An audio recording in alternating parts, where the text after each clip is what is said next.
নমস্কার বন্ধুরা, শ্রাবণী রান্নাঘরে আপনাদের সবাইকে স্বাগত জানিয়ে আমি আবারও একটা রান্নার ভিডিও নিয়ে আপনাদের সামনে চলে এসেছি। আজকের আমি আপনাদের বাঁধাকপি দিয়ে একটা অসাধারণ রেসিপি বানিয়ে দেখাবো। আশা করি আপনাদের ভালো লাগবে। তার জন্য কিন্তু আমার পুরো ভিডিওটা আপনাদের দেখতে হবে। আর দেখা শুরু করার আগে একটা লাইক দেবেন আর সুন্দর একটা কমেন্ট করতে কিন্তু ভুলবেন না। তাহলে চলুন বাঁধাকপি দিয়ে আজকের আমি কি বানাই সেটা আপনারা একবার দেখে নিন। বাঁধাকপির এই রেসিপিটা বানানোর জন্য প্রথমে আমি এখানে দেখুন গ্যাসটা অন করে একটা কড়া বসিয়ে দিয়েছি। আর কড়ার মধ্যে আমি দিয়েছি বেশ কিছুটা জল। এবারে আমি জলের মধ্যে এই বাঁধাকপিগুলো দিয়ে দেব। এখানে আমি বাঁধাকপিগুলো দেখুন একটা মাঝারি সাইজের বাঁধাকপির অর্ধেকটা আমি নিয়ে নিয়েছি। আর সেই বাঁধাকপিটাকে কিন্তু আমি এইভাবে কেটে নিয়েছি। এবারে এই জলের মধ্যে বাঁধাকপিগুলোকে দিয়ে দেব।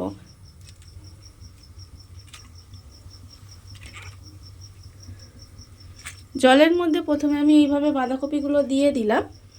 দিয়ে এবারে বাঁধাকপিগুলো একটু ঢাকা দিয়ে এইভাবে সেদ্ধ হতে দেব। ঢাকা দিয়ে আমি এইভাবে 5 থেকে 7 মিনিট মতো একটু বাঁধাকপিগুলো সেদ্ধ করে নিয়েছি। এইবারে আস্তে আস্তে বাঁধাকপিগুলো এইভাবে একটু উল্টে দিতে হবে। উল্টে দিয়ে আবারও কিন্তু 5 থেকে 7 মিনিট মতো এইভাবে আমাকে আবারও চাপা দিয়ে এটাকে খুব ভালোভাবে সেদ্ধ করে নিতে হবে। দেখুন এইভাবে কিন্তু আস্তে আস্তে আমি এগুলোকে উল্টে দেব, দিয়ে ভালোভাবে সেদ্ধ করে নেব।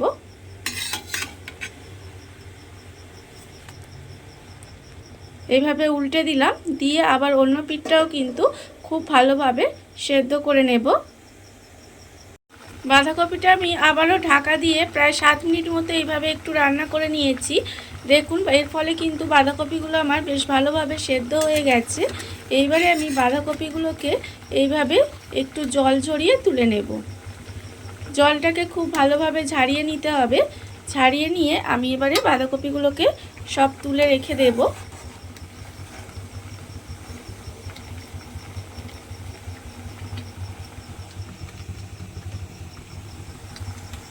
বাঁধাকপিগুলোকে আমি এখানে জল ঝরিয়ে তুলে নিয়েছি। এইবারে আমি একটা এরকম গ্লাস নিয়ে নিয়েছি। গ্লাসের পেছন দিয়ে বাঁধাকপিগুলো এইভাবে একটু ম্যাশ করে নেব। আপনারা চাইলে স্ম্যাশার দিয়েও কিন্তু এটা করে নিতে পারেন।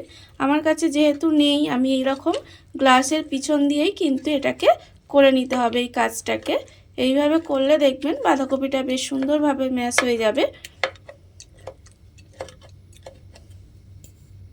বাঁধাকপিটা আমি এইভাবে গ্লাসের পেছন দিয়ে দেখুন একটু মেখে রেখে দিয়েছি। আর অন্যদিকে দেখুন আমি কিন্তু গ্যাসটা অন করে আবারও কড়া বসিয়ে দিয়েছি। আর কড়ার মধ্যে দিয়েছি আমি 2 চামচ মতো সর্ষের তেল। তেলটা আমার এখানে গরম হয়ে গেছে। এবারে আমি তেলের মধ্যে দিয়ে দেব পেঁয়াজ।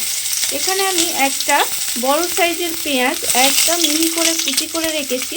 সেই পেঁয়াজটা আমি এর মধ্যে দিয়ে দেব। দিয়ে এবার পেঁয়াজটাকে একটু ভাজা ভাজা হতে দেবে। পেঁয়াজটা আমি একটু ভাজা ভাজা করে নেব। আর আমি কিন্তু এখানে রান্নাটা সর্ষের তেলে করছি। আপনারাও চেষ্টা করবেন সর্ষের তেলে করার, তাহলে কি হবে রান্নাটা খেতে একটু বেশি ভালো লাগে। আর না হলে আপনারা সাদা তেলেও করতে পারেন, তাতেও খারাপ লাগবে না, ভালোই লাগবে খেতে। এবারে পেঁয়াজটা আমি একটু ভেজে নেব। পেঁয়াজটা আমার এখানে ভাজা হয়ে গেছে। পেঁয়াজটা দেখুন আমি কিন্তু খুব বেশি লাল করে ভাজিনি, একটু হালকা করে ভেজে নিয়েছি। এবার আমি এর মধ্যে দিয়ে দেব আদা কুচি। এখানে অল্প সামান্য একটু প্রায় ওই 1 চামচের মতো আমি আদা একদম মিহি করে কুচি করে রেখেছি, সেই আদা কুচিটা আমি এখানে দিয়ে দিলাম। দিয়ে এবারে আদাটাকেও কিন্তু আমি তেলের মধ্যে একটু নেড়ে ভেজে নেব, যাতে আদার যে কাঁচা গন্ধ থাকে সেটা চলে যায়। আর আমি কিন্তু এতে কোনো রকম রসুন ব্যবহার করছি না, আপনারা চাইলে কিন্তু রসুন ব্যবহার করতে পারেন।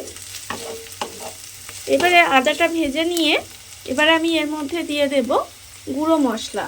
এখানে আমার গুঁড়ো মশলার মধ্যে আছে দেখুন আন্দাজ মতো নুন, 1/2 চামচ হলুদের গুঁড়ো, 1/2 চামচ লঙ্কার গুঁড়ো, 1/4 চামচ মতো কাশ্মীরি লঙ্কার গুঁড়ো, 1/2 চামচ ধনে গুঁড়ো আর অল্প সামান্য একটু চিনি। গুঁড়ো মশলাগুলো আমি এখানে দিয়ে দিলাম।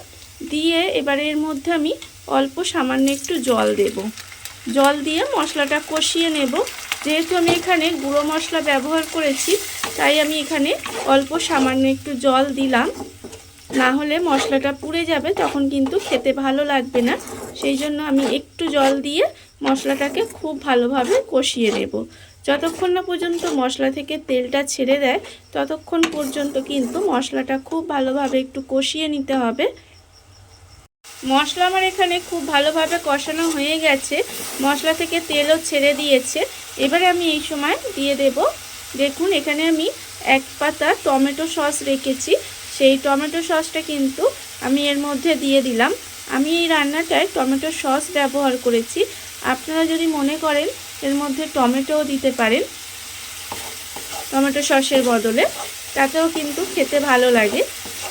আর টমেটো সসটা দিলেও কিন্তু বেশ ভালো খেতে লাগে। এবারে টমেটো সসটা দিয়ে আমি খুব ভালোভাবে মশলার সঙ্গে মিশিয়ে নিলাম, মিশিয়ে আবারও একটু কষিয়ে নিলাম। এবারে আমি এর মধ্যে দিয়ে দেব, দেখুন এখানে আমি যে বাঁধাকপিটা স্ম্যাশ করে রেখেছিলাম, সেই বাঁধাকপিটা এর মধ্যে দিয়ে দিলাম। দিয়ে খুব ভালোভাবে মশলার সঙ্গে মিশিয়ে আমি একটু কষিয়ে নেব। একদম ভালোভাবে কিন্তু এটাকে একটু কষিয়ে নিতে হবে। এইভাবে একটু সময় নিয়ে আমি খুব ভালোভাবে কষিয়ে নেব। বাঁধাকপিটা দিয়ে আমি খুব ভালোভাবে কষিয়ে নিয়েছি, দেখুন। আর আমি কিন্তু এই রান্নার মধ্যে আর কোনো জল ব্যবহার করব না। এই যে বাঁধাকপির যে জলটা আছে, এটাই কিন্তু এইভাবে নেড়ে নেড়ে একটু রান্না করে নিতে হবে। রান্না করে নিলেই কিন্তু দেখবেন রান্নাটা রেডি হয়ে যাবে। আর আপনারা তো বাঁধাকপি অনেক রকমভাবেই রান্না করে খেয়েছেন, একবার এইভাবে রান্না করে দেখবেন, খেতে কিন্তু অসাধারণ লাগে। ভাত কিংবা রুটি, লুচি, পরোটা যে কোনো কিছুর সাথেই কিন্তু খেতে ভীষণ ভালো লাগে।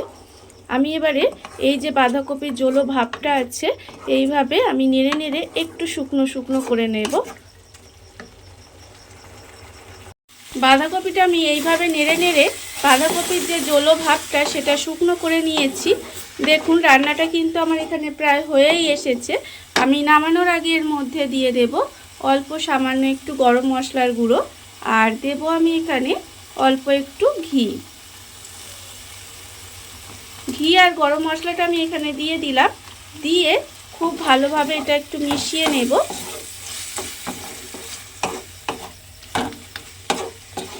মিশিয়ে নিয়ে এবারে আমি ওপর থেকে দিয়ে দেব বেশ কিছুটা ধনেপাতা কুচি, আমি ওপর থেকে এইভাবে দিয়ে দিলাম।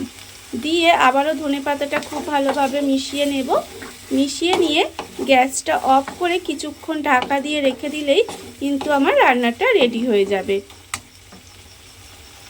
দেখুন বন্ধুরা, বাড়িতে থাকা কত অল্প উপকরণে কত অল্প সময় কত সুন্দর একটা বাঁধাকপির রেসিপি তৈরি হয়ে গেছে, আপনারা দেখতেই পেলেন।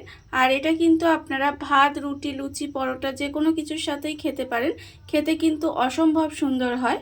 আর এই ভিডিওটি যদি আপনাদের ভালো লেগে থাকে, আপনারা যদি ফেসবুক থেকে দেখে থাকেন, পেজটি ফলো করে দেওয়ার অনুরোধ রইল। আর যদি ইউটিউব থেকে দেখে থাকেন, চ্যানেলটি সাবস্ক্রাইব করে নেওয়ার অনুরোধ রইল। তাহলে চলুন ভিডিওটা আমি এখানেই শেষ করছি। আপনারা সবাই ভালো থাকবেন, সুস্থ থাকবেন। আবারও হাজির হব নতুন কোনো রান্না নিয়ে।